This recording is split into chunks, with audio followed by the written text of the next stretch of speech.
ഇന്നലെ അറസ്റ്റിലായി ജാമ്യം ലഭിച്ച ഷാജൻ സ്കറിയ ഒരു കൊടും ഭീകരനോ പിടികിട്ടാപ്പുള്ളിയോ ഒന്നുമല്ല. എപ്പോഴും അറസ്റ്റ് ചെയ്യാൻ പറ്റിയ തരത്തിലുള്ളൊരു വ്യക്തിയാണ് അദ്ദേഹം. ചില അവസരങ്ങളിൽ ഒളിവിൽ പോകുന്നതൊഴിച്ചാൽ തിരുവനന്തപുരം ടൗണിലൂടെ തന്നെ രാവിലെയും വൈകുന്നേരവുമൊക്കെ പോകുന്ന ആളാണ് അദ്ദേഹം. അങ്ങനെയുള്ള ഒരാളെ പിന്തുടർന്ന് വന്ന് പാതിരാത്രിക്ക് ഭക്ഷണം കഴിക്കുമ്പോൾ ഷർട്ട് പോലും ഇടാൻ സമ്മതിക്കാതെ അറസ്റ്റ് ചെയ്ത് കൊണ്ടുപോയത് എന്തിനാണ്? ആരാണ് ആ നാടകത്തിന് തിരക്കഥ രചിച്ചത്? അത് പോലീസും ഷാജനും അറിഞ്ഞുകൊണ്ടുള്ള ഒരു ഏർപ്പാട് തന്നെ ആകാനാണ് സാധ്യത. ഷർട്ടിടാതെ അറസ്റ്റ് ചെയ്ത ആൾക്ക് തന്നെ പിന്നീട് പ്രഭാഷണം നടത്താൻ പോലീസ് സമയം കൊടുക്കുന്നു. വീട്ടിൽ പോയി ആ റോസ് നിറമുള്ള ഷർട്ട് എടുത്ത് കൊണ്ടുവന്ന് കൊടുക്കുന്നു. അങ്ങനെയാണ് ജഡ്ജിയുടെ വീട്ടിൽ നിന്ന് ജാമ്യം നേടി പുറത്തു വരുമ്പോൾ ഷർട്ടിട്ട ഒരു ഷാജനെ നമ്മൾ കാണുന്നത്. പോലീസിലും ഉയർന്ന തലത്തിൽ തന്നെ പിടിപാടുകൾ ഉള്ള ആളാണ് ഷാജൻ സ്കറിയ. ഇന്നലെ നടന്ന സംഭവവികാസങ്ങൾ പരിശോധിച്ചാൽ മനസ്സിലാകുന്ന മറ്റൊരു കാര്യമുണ്ട്. ഷാജൻ സ്കറിയയ്ക്ക് ജാമ്യം ലഭിക്കണം എന്ന നിർബന്ധ ബുദ്ധിയും പോലീസിന് ഉണ്ടായിരുന്നു. ഒരു വ്യക്തിയെ അറസ്റ്റ് ചെയ്യുമ്പോൾ സുപ്രീം കോടതി ഉത്തരവ് പ്രകാരം പാലിക്കേണ്ട നിയമവശങ്ങളുണ്ട്. അതൊന്നും പാലിക്കാതെയുള്ള അറസ്റ്റ് അങ്ങനെ ആയതുകൊണ്ടാകാം കോടതി പെട്ടെന്ന് ജാമ്യം അനുവദിച്ചത്. വയർലെസ് സന്ദേശം ചോർത്തി സംപ്രേഷണം ചെയ്ത അടക്കം മുമ്പും കുറേ പരാതികൾ ഷാജൻ്റെ പേരിലുണ്ട്. എന്നാൽ അന്നും സർക്കാർ വെറുതെ വിട്ട ആളാണ് ഷാജൻ സ്കറിയ. കേരളത്തിലെ മുസ്ലിം ക്രൈസ്തവ ന്യൂനപക്ഷങ്ങളെ പരസ്പരം അകറ്റിയ നുണ ഉൽപ്പാദിപ്പിക്കുന്ന ഒരു ഫാക്ടറി തന്നെയായിരുന്നു ഷാജൻ്റെ യൂട്യൂബ് ചാനൽ. ക്രൈസ്തവ മുസ്ലിം സഹോദരങ്ങളെ തമ്മിൽ തെല്ലിക്കാൻ സംഘപരിവാറിന് വേണ്ടി പണിയെടുക്കുന്ന ചാരനായും ചിലപ്പോൾ ഇദ്ദേഹം അവതരിക്കാറുണ്ട്. ഒരിക്കൽ 2020 മറുനാടൻ മലയാളിയും 24 ന്യൂസും തമ്മിലൊരു മത്സരം നടന്നിരുന്നു. ആ വാർത്താ യുദ്ധത്തിൽ ഏകപക്ഷീയമായി 24 ന്യൂസ് ജയിക്കുകയും ചെയ്തിരുന്നു. മറുനാടൻ മലയാളിക്ക് അന്ന് ഉത്തരം മുട്ടിയ ദിനങ്ങളായിരുന്നു. പിന്നീട് അടുത്തിടയ്ക്കാണ് ശ്രീകണ്ഠൻ നായരെ ഷാജൻ ഒന്ന് ചൊറിഞ്ഞത്. അതോടെ ഷാജൻ്റെ ചാനൽ കുറച്ച് ദിവസം പൂട്ടിയിടേണ്ട അവസ്ഥയുമുണ്ടായി. 2020 വാർത്താ പോരാട്ടത്തിൽ 24 ന്യൂസ് വലിച്ചു കയറിയത് ബോബി അലോഷ്യസ് എന്ന മുൻ കായിക താരത്തെയായിരുന്നു. അവർ നടത്തിയ ക്രമക്കേടുകളുടെയും ചട്ടലംഘനങ്ങളുടെയും ധനസമ്പാദനത്തിൻ്റെയും കൂടുതൽ തെളിവുകൾ അവർ അന്ന് പുറത്തിട്ടിരുന്നു. തൻ്റെ നേതൃത്വത്തിൽ കൺസൾട്ടൻസി സ്ഥാപനം നടത്തുന്നതായി വ്യക്തമാക്കി ബോബി ലണ്ടനിലെ പരസ്യ കമ്പനികൾക്ക് നൽകിയ കത്തും പുറത്തു വന്നു.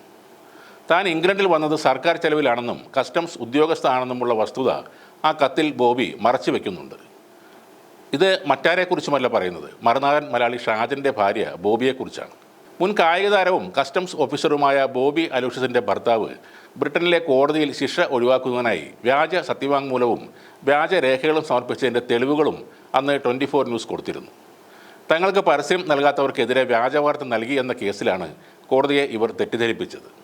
2 ഓൺലൈൻ പത്രങ്ങളുടെയും ഉടമസ്ഥാവകാശം കൈമാറിയതായും സത്യവാങ്മൂലത്തിൽ അറിയിച്ചിരുന്നു. കേരളത്തിൽ ഉണ്ടാക്കിയ കരാറുകൾ സഹിതം സമർപ്പിച്ചാണ് അന്ന് ബ്രിട്ടനിലെ കോടതികളെ ഇവർ തെറ്റിദ്ധരിപ്പിച്ചത്. കേന്ദ്ര സർക്കാരിൻ്റെയും സംസ്ഥാന സർക്കാരിൻ്റെയും ഫണ്ട് വാങ്ങി ലണ്ടനിൽ പഠിക്കാനെത്തിയ ബോബി അലോഷ്യസാണ് കമ്പനി രൂപീകരിച്ച് അതിൻ്റെ തലപ്പത്ത് എത്തിയത്. രേഖകളിൽ ബോബി അലോഷ്യസ് പൗരത്വ രേഖകളിലും തിരിമറി നടത്തിയെന്ന് വ്യക്തമാണ്. താൻ ബ്രിട്ടീഷ് പൗരയാണെന്ന് നിരവധി ഇടങ്ങളിൽ ബോബി അലോഷ്യസ് ചേർത്തിട്ടുമുണ്ട്. 2003 ബോബി അലോഷ്യസ് സർക്കാരിൻ്റെ ഫണ്ട് കൈപ്പറ്റിക്കൊണ്ട് ഉപരിപഠനത്തിന് ഇംഗ്ലണ്ടിൽ പോകുന്നത്. കേരള സ്പോർട്സ് കൗൺസിലുമായി ഉണ്ടാക്കിയ ഉടമ്പടി പ്രകാരം 2007-2008 കേരള സ്പോർട്സ് കൗൺസിൽ തിരിച്ചെത്താമെന്നും അതോടൊപ്പം ഡെപ്യൂട്ടേഷൻ അടിസ്ഥാനത്തിൽ ജോലി ചെയ്തോളാമെന്നും കുട്ടികളെ പരിശീലിപ്പിക്കാം എന്നുമായിരുന്നു. എന്നാൽ 2007-2008 ബോബി അലോഷ്യസ് തിരികെ എത്തിയില്ല. നിരവധി തവണ കേരള സ്പോർട്സ് കൗൺസിൽ ബോബി അലോഷ്യസിന് കത്തയച്ചിരുന്നെങ്കിലും അതിന് മറുപടിയൊന്നും നൽകിയില്ല. തുടർന്ന് നിയമോപദേശത്തിൻ്റെ അടിസ്ഥാനത്തിൽ ഇവരിൽ നിന്ന് ആ തുക തിരിച്ചു പിടിക്കുന്നതിന് കേരള സ്പോർട്സ് കൗൺസിൽ തീരുമാനിക്കുന്നു. ഈ നടപടികളുമായി സ്പോർട്സ് കൗൺസിൽ മുന്നോട്ട് പോകുന്നതിൻ്റെ ഇടയിലാണ് 2011 UDF സർക്കാരിൻ്റെ കാലത്ത് M. ശിവശങ്കർ കേരള സ്പോർട്സ് യുവജന ക്ഷേമ സെക്രട്ടറി ആയിരിക്കുമ്പോൾ ബോബി അലോഷ്യസിന് സ്പോർട്സ് കൗൺസിലിൽ അസിസ്റ്റൻറ്റ് സെക്രട്ടറി ടെക്നിക്കലായി നിയമനം നൽകിക്കൊണ്ടുള്ള ഉത്തരവ് വരുന്നത്. സ്പോർട്സ് കൗൺസിൽ നിയമപരമായി ബോബി അലോഷ്യസിനെതിരെ നീങ്ങുന്നതിനിടെ തന്നെയാണ് ഈ നിയമനവും ലഭിക്കുന്നത്. ഇങ്ങനെ ഒട്ടേറെ കാര്യങ്ങൾ അക്കമിട്ട് നിരത്തിയാണ് അന്ന് ശ്രീകണ്ഠൻ നായരും 24 ന്യൂസും ആ വാർത്തായുദ്ധം ജയിച്ചത്. എന്നാൽ ഏതോ പുഞ്ചപ്പാടം നികത്താൻ ഗോകുലം ഗോപാലൻ AR റഹ്മാൻ്റെ ഗാനമേള പെരുമഴയത്ത് വെച്ചു എന്നും പറഞ്ഞ് മറുനാടൻ പണ്ടൊന്ന് ചൊറിഞ്ഞിരുന്നു. അതിൻ്റെ പ്രതികാരമാണ് 24 ചാനൽ തീർത്തതെന്നും ചിലർ പറയുന്നുണ്ടായിരുന്നു. നീതിക്ക് വേണ്ടി പോരാടുന്ന പുണ്യാളനല്ല ഇദ്ദേഹമെന്ന് ഇനിയെങ്കിലും മനസ്സിലാക്കുക. വാർത്തകൾ കൊടുത്തും കെട്ടിച്ചമച്ചുമുള്ള ഒരു കളിയിലാണ് അദ്ദേഹത്തിന് താല്പര്യം. ADGP വരെയുള്ള ആളുകളുമായി നല്ല ബന്ധമുള്ള ഒരാളെ അർദ്ധനഗ്നനായി ജാമ്യമില്ലാത്ത വകുപ്പുകൾ ചുമത്തി അറസ്റ്റ് ചെയ്തിട്ട് മണിക്കൂറുകൾക്കുള്ളിൽ ജാമ്യം ലഭിക്കുന്നു. ഈ വാർത്ത കൊണ്ട് ലാഭം ഉണ്ടായത് ആർക്കാണെന്ന് കൂടി ചിന്തിക്കുക.